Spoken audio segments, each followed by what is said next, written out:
Operation Warp Speed. President Donald Trump receives an update in the fight against COVID-19 while he continues to pursue legal challenges to the election. Balance of power. Why the majority in the U.S. Senate depends on results in the state of Georgia. A solemn day. Officials in France remember the 5th anniversary of a deadly terror attack. And gathering of bishops. We preview the USCCB General Assembly set to begin next week. On EWTN News Nightly for Friday, November 13th, 2020.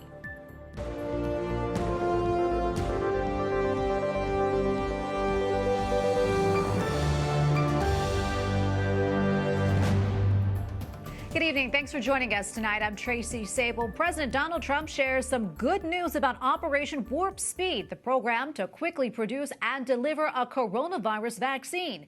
This as he continues to blame Democrats for a, quote, rigged election as Georgia launches a recount by hand today. White House correspondent Owen Jensen reports. Owen?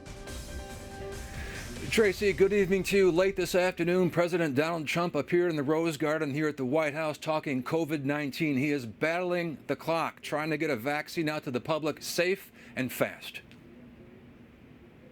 We will work to secure an emergency use authorization, which should be coming down extremely soon. And my administration will then coordinate the distribution of the vaccine. President Donald Trump delivers an update on Operation Warp Speed. Just yesterday, a record in new coronavirus cases, over 153,000 in a single day. In fact, we're in a state of crisis in Wisconsin. Dr. Paul Casey in Wisconsin says coronavirus is overwhelming hospitals there. If worst case comes to worst case, we're going to have to start shutting down non-emergency surgeries. Pfizer is working on a very promising coronavirus vaccine and plans to distribute 7.6 million doses per day once it gets approval. Meanwhile, in Georgia, where presumptive President-elect Joe Biden leads President Donald Trump by about 14,000 votes, a recount, hand by hand, now underway. People can have faith at the end of the day that their vote counted the way they intended and that the overall result is the actual result. And while a coalition of top federal and state officials, cybersecurity experts, say the November 3rd election was the most secure in American history, President Trump tweets today, the election was rigged from Dominion all the way up and down. The election is over. Joe Biden is the president-elect. And in a year of lives lost, lockdowns, and layoffs, First Lady Melania Trump will be decorating the White House this Christmas season, bringing much-needed joy of Jesus' birth to a weary world. Back to the vaccine now. Operation Warp Speed was launched from the White House 6 months ago. President Donald Trump also said today that 3 other vaccines are in the final stages of trial. Who will get it first? The elderly, frontline workers, and those with severe health risks. Tracy? White House correspondent Owen Jensen reporting for us tonight. Thank you so much, Owen. President Trump's name will not be on the ballot in January, but his presence will loom large when Georgia voters decide 2 Senate runoff races. Republicans and Democrats are hoping Georgians vote for or against what the president represents. Capitol Hill correspondent Eric Rosales reports. Eric? Well, Tracy, Democrats up here on Capitol Hill, they really see these 2 Senate races in Georgia as a chance to be able to take the reins here in the Senate. Now, if the Georgians do elect the 2 Democrats, it would make the balance of power 50 for the Republicans, 50 for the Democrats. And it would give the presumptive Vice President, Kamala Harris, the power to break any tie. Now we take Georgia, and then we change the world. The Senate Minority Leader hoping to become the Majority Leader. In Georgia this year, both the state's U.S. senators were on the ballot, with Republican Kelly Loeffler facing off against Democrat Raphael Warnock, and Republican David Perdue up against Democrat John Ossoff. No candidate won a majority, so both the races will head to a runoff election on January 5th. In the U.S. Senate right now, Republicans have 50 seats to the Democrats' 48. The winners of these 2 Georgia races will determine which party takes control of the Senate. Democrats see an opportunity. What I want to focus on is first, winning Georgia. Second, finding bipartisan solutions. And third, letting Joe Biden use the presidency to put America back on its feet. Republicans say the Georgia races have huge implications. It has to do with guns, it has to do with abortions. If you're a person of faith, as am I, and if you care about unborn babies, then this election has serious ramifications. And if Joe Biden is inaugurated as the next U.S. president, Republicans say America needs to balance that with GOP control in the Senate. People we expect in the end are going to support a divided government by giving us the majority in the United States Senate. Several Republicans are campaigning and raising money for the Georgia candidates. Senator John Kennedy tells me it's going to take more than money. It's going to take people voting. I hope everybody will pounce like a ninja, try to help our two Republican candidates in Georgia. And if you're in Georgia and can vote, please think about the long-term ramifications. You got to love Senator Kennedy, bounce like a ninja. Well, I did speak with Senator James Inhofe, and he tells me that he is confident that he believes at least one Republican will win one of the seats in Georgia. That would make the majority 51 Republicans, 49 for Democrats. It's a slim majority, but still a majority. Tracy. Okay, thank you so much, Eric. Correspondent Eric Rosales reporting from Capitol Hill tonight. Well, Adam White, resident scholar at the American Enterprise Institute and law professor at the Antonin Scalia Law School, joins me now on Skype to talk more about where things stand in the presidential election. Adam, welcome back. Always great to speak with you. Yesterday, a group of federal officials, election supervisors, and voting technology vendors issued a statement calling the November 3rd election, quote, the most secure in American history. What are your thoughts on that and the legal merits when it comes to the president's challenges? Thank you. This report came from the Cybersecurity and Infrastructure Security Agency within the Department of Homeland Security. I think it's an important reassurance of the quality of these elections. It won't control individual lawsuits that the president is now filing, but I do think it sets the overall tone of public confidence in the elections that we just had. Some supporters of President Trump have compared to, what's taking place now to what happened in Florida back in the 2000 presidential election between Al Gore and George W. Bush. Do you think that's a fair comparison? Well, I think it's a good reminder that we can sustain a fight over the elections. But of course, there are big differences between the two. In Bush v. Gore, we were talking about a recount of an election that had already been counted, and there were real disputes over a very small number of ballots over voter intent on specific ballots. This seems fundamentally different. Fights over how to count the ballots in the first instance without any real clear proof of what ballots exactly are being disputed right now, really what the dispute is at all, other than some pretty broad accusations of malfeasance. And there's been a lot of talk about potential risks and damage the longer that a transition is delayed. Can we talk a little bit more about that and your thoughts as we watch all of this play out? I think that's a very big risk. Right now, there are a number of things happening around the world. Setting aside the COVID pandemic at home, we see some questionable moves right now from China and elsewhere.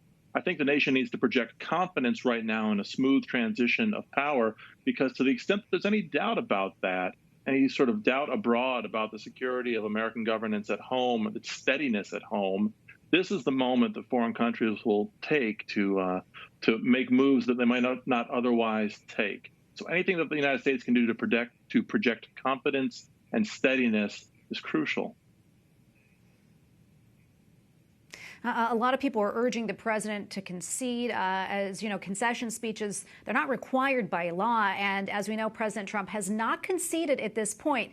That said, can you talk about the symbolism attached to concession speeches and what they signify?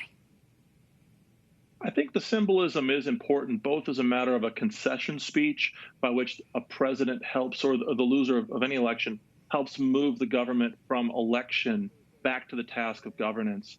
But given what I see to be President Trump's loss in this election, I think it's also important for him to take a moment to give a farewell address, which is an important moment in any presidency, however it ends, for that leader to give his thoughts on governance and the state of the country to the public. At the end of the day, though, the most important thing is less what the president says and more in terms of what he does, what his administration does in facilitating a steady transition from one administration to the next.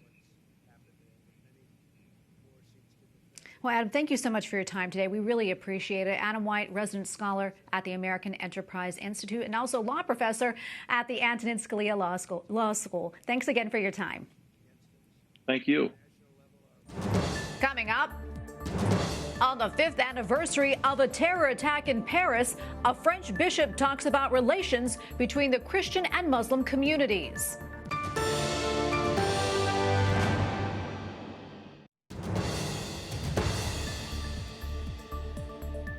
The Prime Minister of Greece is announcing that he wants a COVID-19 vaccine to be free of charge for all Greeks.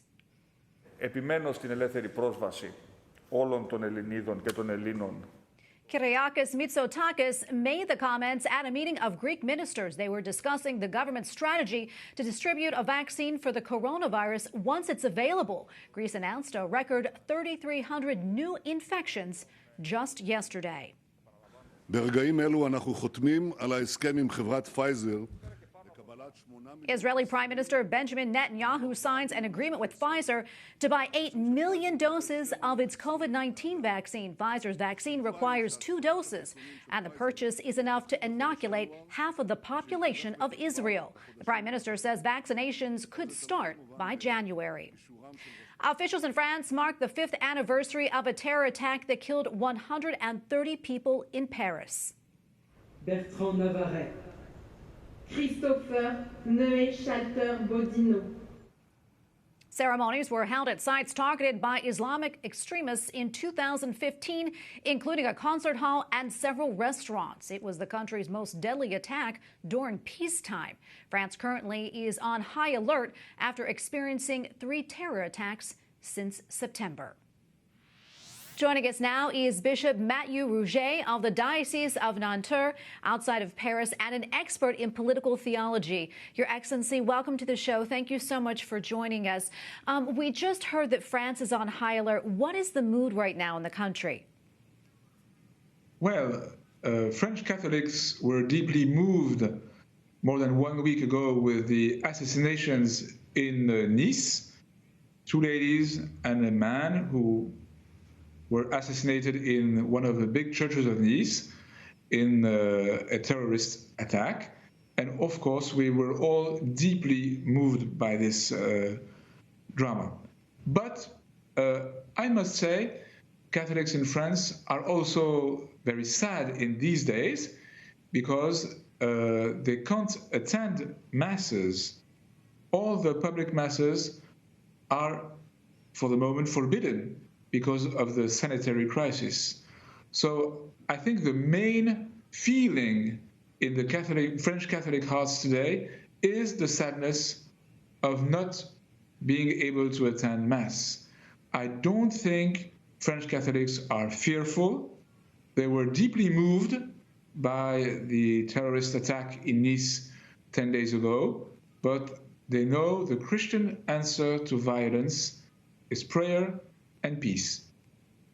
I'm curious, are Christian and Muslim leaders, are they engaged in any dialogue on a path to peace and understanding? Of course.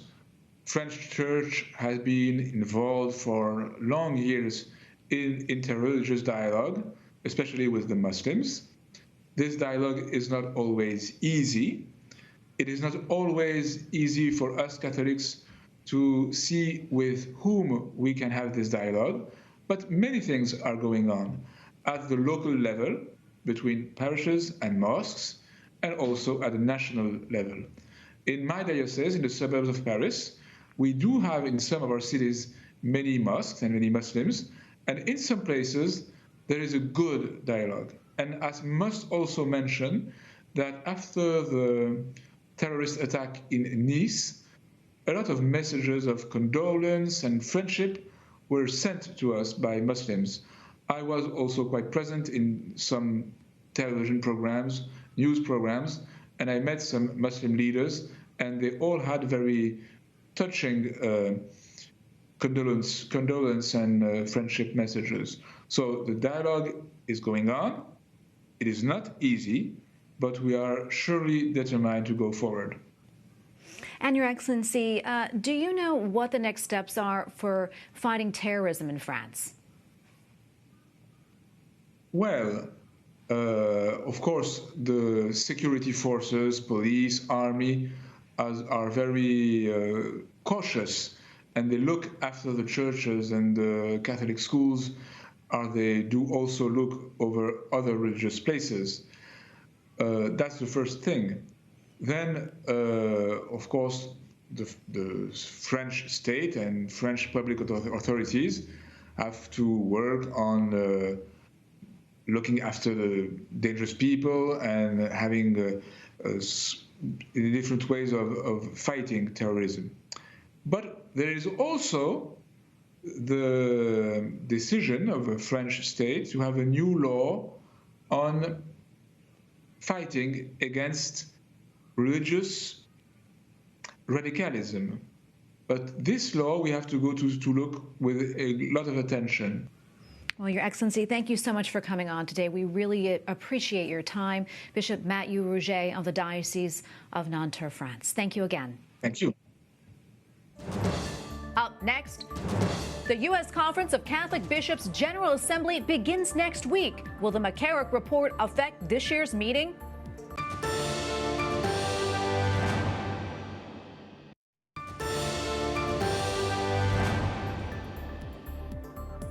The Diocese of Brooklyn wants the Supreme Court to block limits on church attendance imposed by New York Governor Andrew Cuomo. Over the summer, the Supreme Court rejected a similar challenge that said the makeup of the High Court is now different, with Justice Amy Coney Barrett on the bench.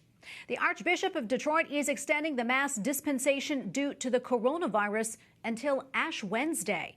Archbishop Alan Vigneron writes, "I am extending the dispensation from the obligation to attend Mass on Sundays and holy days of obligation for people living in or visiting the Archdiocese of Detroit until Ash Wednesday, February 17th, 2021. It comes as the Archdiocese has seen a recent increase in COVID-19 cases. The head of the Diocese of Lincoln, Nebraska, has returned to the job following a leave of absence to receive health treatment. Bishop James Conley left the position last Christmas after receiving a diagnosis of anxiety, depression, and insomnia. The 65-year-old says that he was sustained during his treatment by the hope in our Lord Jesus Christ. U.S. bishops are preparing for their annual meeting next week, which will be held virtually this year. The U.S. Conference of Catholic Bishops will elect new chairmen to committees and also discuss a plan for a pastoral response to COVID-19. Correspondent Mark Irons tells us what else will be on the agenda. Mark? Tracy, the bishops will also talk about a pastoral response to racism. They'll vote on a 2021 budget. And just today, the USCCB updated the schedule to include a discussion on the McCarrick report. Remember, it came out earlier this week and highlights a history of sex abuse by a former U.S. cardinal. The point of transparency and accountability. Archbishop Salvador Cordileone of San Francisco addressing the Vatican report on disgraced former Cardinal Theodore McCarrick. I would think it would be helping the people understand the progress that we have made. A lot of people still have this impression that we have this crisis of abuse. After the McCarrick report was released this week, the president of the USCCB, Archbishop Jose Gomez, wrote in a statement to the victims of clergy sex abuse, "Please know that my brother bishops and I are committed to doing whatever is in our power to help you move forward and to ensure that no one suffers what you have been forced to suffer." At the upcoming meetings, the National Review Board will report to the Bishops' Committee on the Protection of Children and Young People regarding policies and practices to combat abuse. The bishops will also elect a new chairman for committees on religious liberty, priorities and plans, Catholic education, communications, cultural diversity in the church, doctrine, national collections, and pro-life activities. The pro-life committee will be headed by either Archbishop Samuel Aquila of Denver or Archbishop William Laurie of Baltimore. My experience is that the real kind of heavy lifting work of the conference is done in the committees. So how will the bishops elect chairman for these committees? Mail-in ballots. They've already been sent to the USCCB. Tracy will have reports and analysis next week here on News Nightly. Okay, thank you so much, Mark. Correspondent Mark Irons reporting for us tonight. And joining me now is Edward Condon, D.C. Bureau Chief for Catholic News Agency and a canon lawyer. Ed, thanks so much for joining us. Great to see you.